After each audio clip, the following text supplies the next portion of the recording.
What's going on, everybody? Mahai back here with another video. Today we've got another dragon attack strategy. This one is slightly different than what we've been using. As you see, we're going to be using a troop launcher with this. It is kind of nice because it will launch giants and wall breakers and stuff over where your heroes are at, and will also throw these dragons and balloons just to provide more support. I really like it personally, but if you don't want to use the troop launcher, obviously you can use the siege barracks or you can use the blimp. It kind of depends what you like. You could even use the stone slimer with this if you wanted, but I like using the troop launcher just as something a little bit different. And it actually works out surprisingly well. So we're going to go hop into a replay first to just explain this, and then we'll get into some live attacks. Alright, so we're just going to use a Royal Champion charge just to get as much value as we can. As you'll see on this was a very, very dangerous charge. She walks out of that first invis, and I didn't think she was going to take that much damage at one time. So now we're in deep trouble. We got a really low health Royal Champion, and our Fox is also really low. That's why I say don't be greedy with your invises. Just keep your Royal Champion invisible. Keep that Fox invisible as well, just to get value. That was really close. Fortunately, she will get some self-healing from these Electro Boots, but she did take a ton of damage there. We still have her haste file as well, so it's not the end of the world, but that was really dangerous there, because if her ability would have been forced, she would have ran really fast, and I probably wouldn't have got her invisible again before she died. So we're going to use the ability there, and we're honestly just going to let her go down. Now, I should have invised early, but we let her go down. We saved 3 invises. That was not even good value there. So we're going to shoot a Queen's Giant Arrow. We get both air sweepers, which is what we were aiming for. We use the king over here just to go in with the cane and deal with that disarmer, and then everything else in the middle. We're going to get our troop launcher in. And now we're basically just watching for a warden ability. We're just going to use it early because we are using the healing tome. Or actually, no, we're using the rage vial. I meant to be using the healing tome, but honestly, either one works. I think I'm going to switch back to the healing tome. I think I prefer the healing tome with this. But as you see here, the rage vial does work as well. So our troop launcher, throwing troops all around the base, just providing distraction for our dragons. And we did have a couple more dragons and some balloons in there as well. So you see there, it throws the giant and the wall breakers over here next to our heroes and actually opens up the wall. The giant takes out the air defense. That's why I think this is really nice, because it can provide support for your heroes as well as for your dragons. I just think it's really fun using the troop launcher. But like I said, you can swap that out if you want to. TownHall is going to go down no problem because we still have a bunch of dragons coming in from the bottom. King finally goes down, but we have so many troops left at the bottom. The giant's still alive, Warden's still full health, Queen's still full health with healers, and we have tons of dragons still alive. This base was absolutely crushed, no problem whatsoever. So I'm actually going to switch up to the healing tome on this next one and try that as well, and then we'll kind of decide which one's best and we'll go from there. But honestly, whichever one you have higher level for you is definitely going to work out better, I think. But mine are both pretty high level, so I'm going to test it out and see. Alright, so we switched up to the healing tome here. As you see, we got both fire spitters at the bottom, 2 multi-infernos. The air sweepers are at the bottom, so I think that's where I want to go in from with my RC charge. But it might be a little bit difficult because we have so many defenses out here on the outside of the base. So we're going to be dropping our invises on 7 and 3.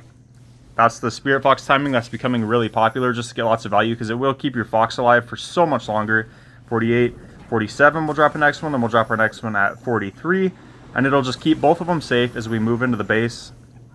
40, 39, 38, 37 we'll use our next. We're going to use a rage spell as well.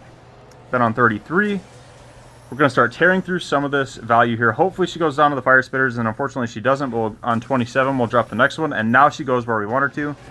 Get our next one. And now our Fox does go down. So now we're going to have to drop just every 4 seconds here. 1, 2, 3, 4. We take out the Queen and we take out the Clan Castle, which was a Super Dragon, which is actually really nice value. And we're just going to use one more invis here and take out that Fire Spitter, and we'll be good.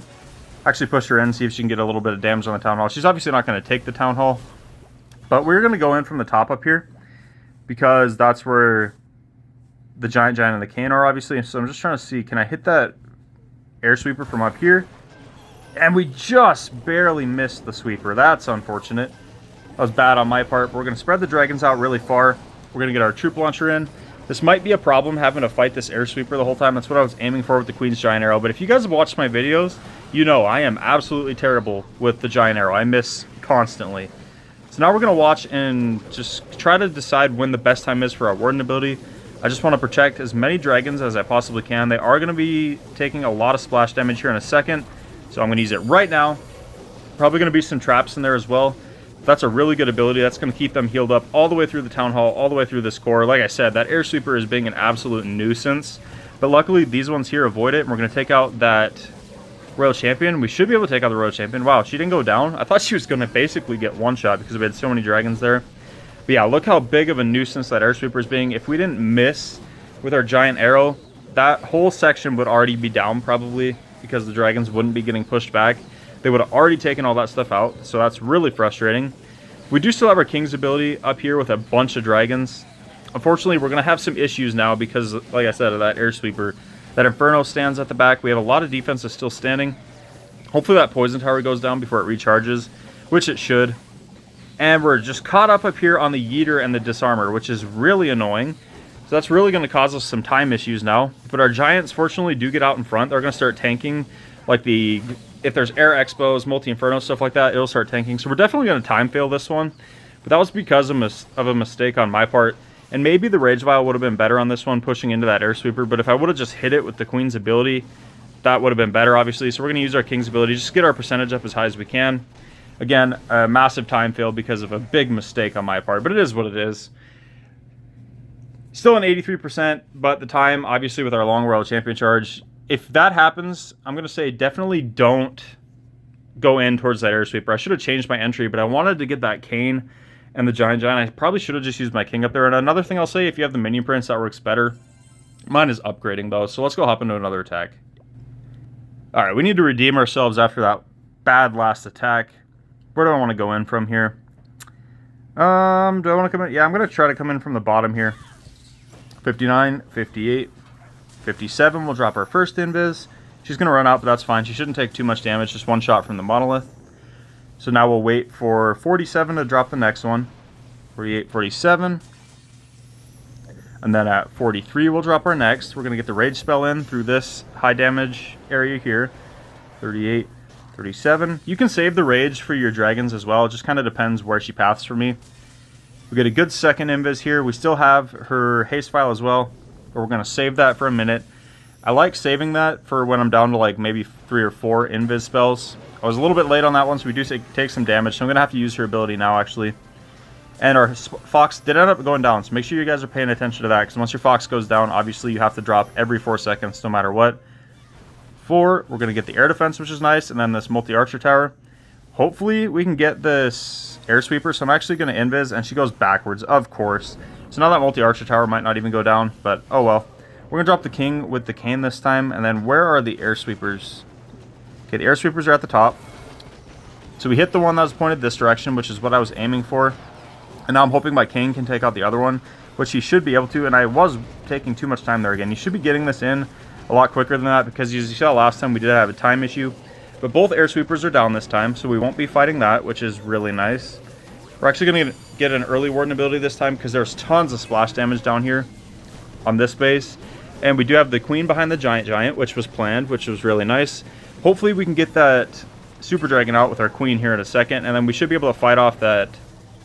Oh, we actually got it out with the Phoenix. That was really nice. So we should be able to fight off that disarmer pretty easily with our queen. And the Phoenix is actually tanking, which is really nice. Unfortunately, nothing pathing in towards that monolith, which is going to cause us some problems again. But I think we should be fine here, as long as we can path into that monolith next, because the giant will get the town hall. Absolutely no problem. And our troop launcher did run out, but look at this one. We have so much time left on this one. Definitely not going to be a time fill. This is being annoying because the disarmer is causing a bunch of distraction up there while we're getting hit by the town hall. But you see, this one's going to be crushed. All we have left now is the monolith, which is going to go down absolutely no problem. We have tons of dragons still alive. Giant still up who can beat through the wall. So as you see, as long as you execute and aren't fighting a sweeper the whole time, you won't run into time issues like we did on the one. It was just really poorly executed on my part. So let's go hop into one more attack. Alright, so we got double poison towers again, which I have been seeing a lot of. And if you can get the town hall with this, that's what I prefer to do with this attack strategy. So we're going to come in down here next to the town hall. 55, 54, and 53. We're going to invis that because our electro brute should take it out no problem. Now at 47, we'll drop our next one. She should go up to that air defense, which she does. And I'm hoping she doesn't wander all the way up here. I wanted to go to the town hall, but I don't think she's actually going to go to the town hall. I could have used some invis to turn her back into the town hall, but I'm just going to let her go the way she goes. As long as we set pathing, if we miss the town hall, it's not the biggest end of the world.